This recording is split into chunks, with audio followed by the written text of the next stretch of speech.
Kiitos. Eli olen Itä-Uudenmaan hyvinvointialueelta tulosyksikköpäällikkö sairaalapalveluista, johon kuuluu niin kuin, geriatriset palvelut, johon muistipoliklinikka taas kuuluu.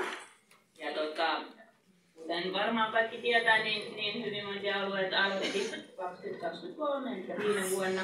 Ja hyvinvointialueelle kuuluu 7 kuntaa: Sipoo, Porvoo, Loviisa, Lapinjärvi, Myrskylä, Pukkila, Askola. Onkohan mulla kaikki nyt? Mutta kaikki on nyt yhtä aluetta. Ja se tuo haasteita toki, mutta se myöskin helpottaa, koska ei ole enää niitä kuntarajoja, joka voi olla, tai oli vähän niin rajana aina aikaisemmin. Ja mä annan pientä infoa muistipoliklinikoilta, missä niitä on tällä hetkellä ja mitä siellä tehdään ja näin. Ja ilman meidän hyvää henkilökuntaa niin ei olisi muistipoliakaan, ja meillä on henkilökunta täällä mukana kaikista 3, mitä on. Ja tässä meidän näkee sinisissä T-paidoissa, niin he ovat tässä myöskin mukana. Niillä on se osaaminen, mä vaan esittelen tässä, että jos tulee kysymyksiä, joita mä en voi vastata, niin he toivottavasti voivat vastata. Eli kuten sanoin, niin meillä on muistipoliklinikoita tällä hetkellä Sipoossa, Porvoossa ja Loviisassa. Ja tässä on heidän niin kuin yhteystiedot. Itä-Uudenmaan hyvinvointialueen kotisivuilla, niin ne on myöskin, ne tulee vielä päivittymään tässä parin viikon aikana. Ja miten sitten pääsee sinne muistipoliklinikalle ja mikä on se niin kuin kriteeri, sanotaanko näin? Jos pohdit omaa tai ikääntyneen läheisen muistia, on se sitten puoliso tai vanhemmat tai vaan, niin voi ottaa ihan itse yhteyttä. Eli me ollaan tämmöisen matalan kynnyksen poliklinikka. Tai sitten jos on vuositarkastuksessa vasta vaikka lääkärillä, niin lääkärin kanssa voi tästä puhua ja sitten he voivat lähetteen laittaa tai sitten palveluohjauksen kautta. Ja hyvinvointialueen muistipoliklinikat on ainoastaan yli 65-vuotiaille. Alle 65-vuotiaat niin laitetaan suoraan erikoissairaanhoitoon.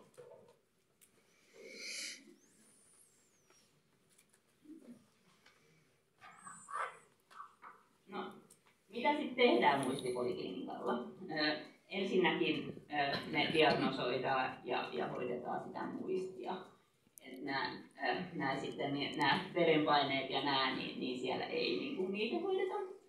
Toki voidaan sitten sanoa, että pitää varata vastaanottoaika lääkärille, mutta sitä muistia tai muistisairautta hoidetaan. Hoitajan vastaanotolla tehdään muistitestejä ja muita niin kuin tarpeellisia testejä, eli voi olla tämmöinen GDS-masentuneisuustesti tai muita tämmöisiä tarpeellisia testejä. Sitten asiakkaan ja hänen omaisten kanssa keskustelua ja tilannekartoitusta. Usein muistisairauksen, niin kun asiakas saa muistisairauksen, niin se on useimmiten koko perheen asia. Meillä on hyvin usein omaiset mukana ja hoidetaan vähän sitä koko perhettä. Sitten meillä on tukipalveluiden kartoitusta. Ja sitten tehdään myöskin ensitieto muistisairauksista. useimmiten tehdään se siis sen jälkeen, kun on saanut sen diagnoosin lääkäriltä, niin asiakas menee niin kuin sitten hoitajalle vielä ja siellä saa sen ensitiedon. Sitten ohjausta ja neuvontaa.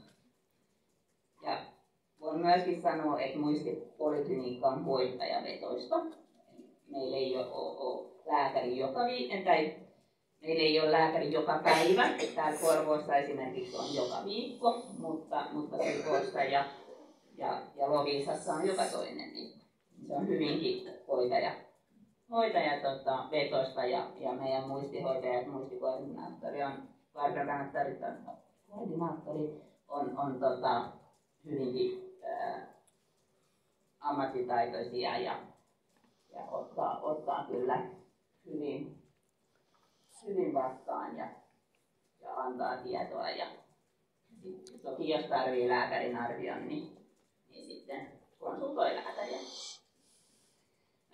Sitten lääkärin vastaanotolla, ja siis mä voin vielä sanoa, että hoitajan vastaanotolla niin tehdään myös nämä kontrollikäynnit. Riippuu asiakkaasta, mutta 3 ja 6 kuukauden kontrollikäynnit sen jälkeen, kun on saanut diagnoosi. Plus, että sitten on seurantaa heille, joilla ei ole vielä diagnoosia, mutta ollaan tehty muistitestejä. Sitten lääkärin vastaanotolla niin käydään läpi tutkimustulosten läpikäynti. Siellä on päänkuvauksia,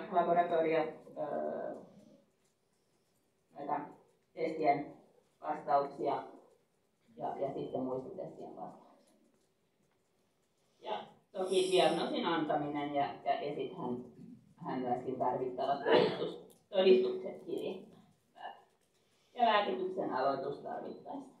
Arvioidaan ajokykyä ja sitten neuvontaa ja ohjausta.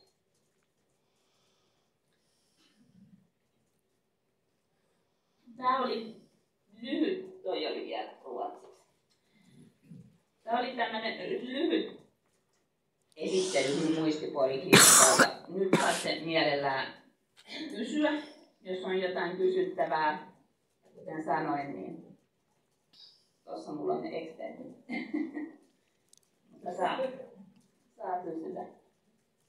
Muutama lyhyt kysymys, ei tämä ottaa rohkeasti vaan tulee ajatuksia.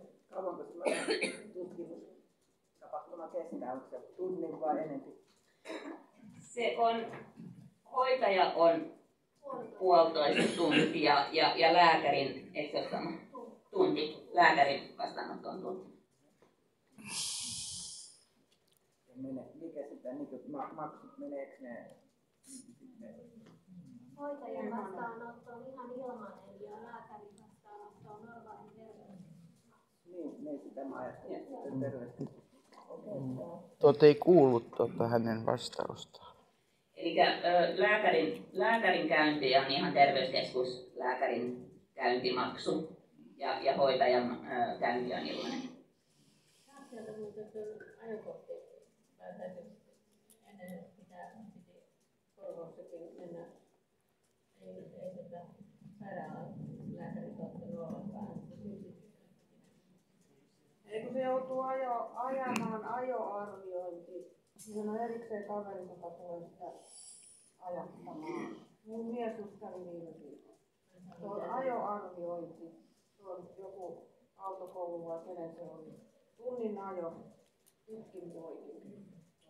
Eli ihan pelkästään niin kuin ajokortin uusinta, niin se on sitten terveysaseman kautta, mutta jos on joku tämmöinen, että on määrätty erikoislääkärin niin kuin esimerkiksi 2 vuoden kuluttua kontrolli, niin silloin se on yksityislääkärin vastaanotto niin kuin mutta yksilöllisesti, jos on jotain epäselvää, niin kannattaa soittaa ja kysyä. Että ei ole sellaista niin suoraa vastaanottoa. Normaali ajokortin uusinta, niin terveysaseman kautta. Ja jos on jotain erityisvaatimuksia sitten ne käydään yksilöllisesti. Terveysjohtajan kautta kuitenkin pääsee. Jos on normaali, Niin että normaali. pitää esimerkiksi 70 vuotta kun täyttää. Muistipoliklinikalle ei vaan sen ajokorttiasiakas yksinään voi varata aikaa, vaan sitten tietysti tutkimusten yhteydessä siihen otetaan kantaa, mutta ei yksittäisiä seuraamuskäyttäjiä.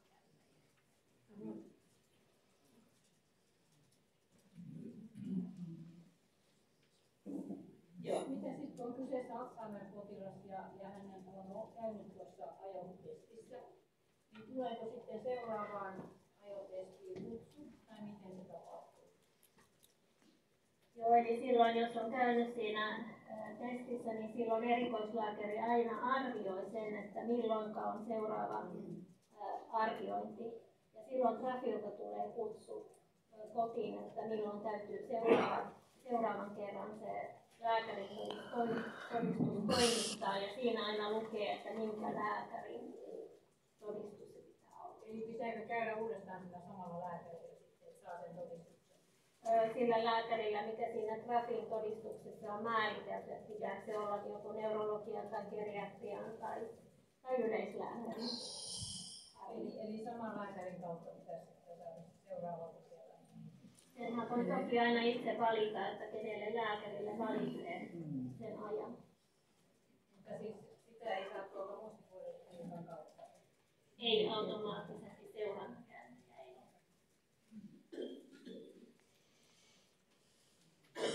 Kiitos. Ajokorttiasiat on aika monelle. Saanko esittää yhden kysymyksen, joka tulee toistuvasti esille meillä muistiluotsissa, niin ennen muistipoliklinikalla asiakkaat oli seurannassa pidempään ja nyt he siirtyvät omatiimiin. Niin onko omatiimillä mahdollisuutta tukea muistisairasta niin muiden lääkärikäyntien, esimerkiksi perusvuosikontrollin yhteydessä, vai tuleeko muistisairaudesta varata ihan aika erikseen vuosikontrolliin?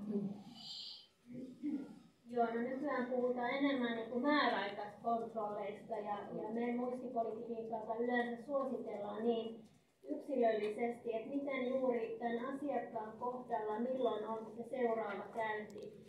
Tietysti jos siellä on muuta perussairautta taustalla, niin saattaa olla, että se käynti on jo puolen vuoden kohdalla. Mutta vähintään kerran vuodessa niin suositellaan sitä ajanvarausta. Ja silloin voi olla yhteydessä sinne omaan tiimiin ja varata sitä aikaa. Ja se voi olla joko hoitajan vastaanottoaika tai yksilöllisesti sitten lääkärin vastaanottoaika.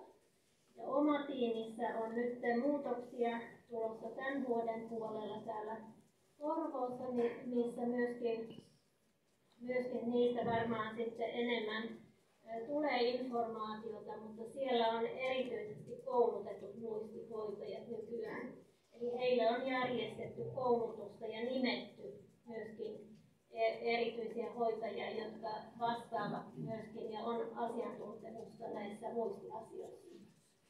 Ja siis terveyskeskuslääkärit voi myöskin muistipuolia konsultoida, että jos on esimerkiksi joku häiriöitä paljon, niin voivat konsultoida muistipoliklinikan lääkäriä esimerkiksi lääkityksessä ja lääkityksen aloituksessa ja näin. Juuri näin. Kiitos. Tästä on tälleen niin kuin lapsilla vaihto, koska juttu jatkuu. Muistiluotsi jatkaa nyt ja Henrietta ottaa ensimmäisenä tämän Makulan.